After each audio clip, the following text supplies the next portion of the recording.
Anak, kailangan na natin gamitin yung kapangyarihan natin para makarating sa mahiwagang pintuan ng ating kaharian. Sige po, Ama, masusunod. Anak, nandito na tayo sa harap ng pintuan ng ating kaharian. Opo, Ama. At nasasabik na rin po ako makita si ina at ang ating kaharian. Magugulat yung ina mo at sobrang matutuwa yun pag nakita ka. Sana nga po, Ama. At hindi ako mapagalitan.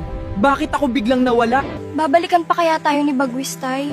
Mamimiss ko talaga si Bagwis. Hindi ko rin alam, anak, at sana nga balikan pa tayo ni Bagwis dito. Hindi ko talaga ina, akala tayo na darating tong araw na iiwan na tayo ni Bagwis. Ganun talaga, anak.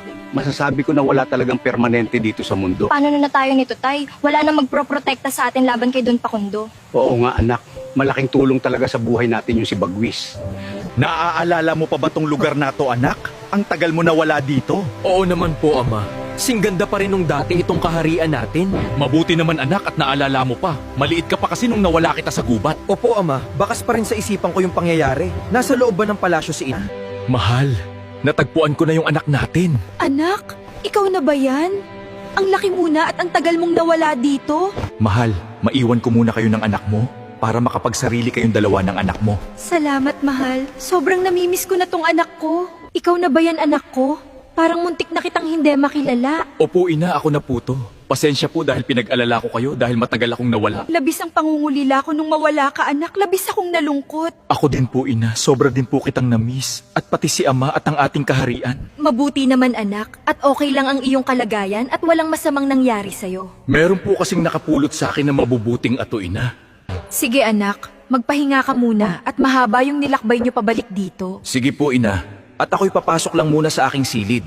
Tay, eto na po yung mga gintong kayamanan na nabawi namin kay Don Pakundo. Dito po namin itinago. Mabuti naman, anak, at nakuha nyo ni Bagwis ulit yung mga ginto. Ano po gagawin natin dito sa mga ginto? At tiyak hindi titigil si Don Pakundo hanggat hindi niya to nakukuha ulit. Kailangan natin itong maitago ng mabuti, anak, para hindi niya mahanap. Sige, Tay, ako na po bahalang magtago dito sa mga ginto para hindi makita ni Don Pakundo. Sige, anak, at bukas pumunta tayo sa bayan para magbenta ng ilang pirasong ginto. Bumimili na rin tayo ng mga gulay at prutas, Tay, at mga karne para po sa konsumo natin. Oo, ha? anak, gagawin natin yan. Sasaglit din tayo sa simbahan para makapag-donate ng pera.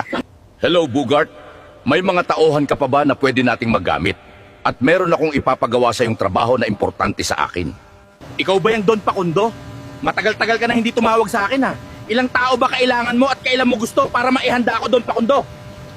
Kahit ilan yung kaya mong makuha na tauhan, dalhin mo silang lahat dito sa abandonadong bodega. At dito natin paplanuhin ang gagawin nating hakbang.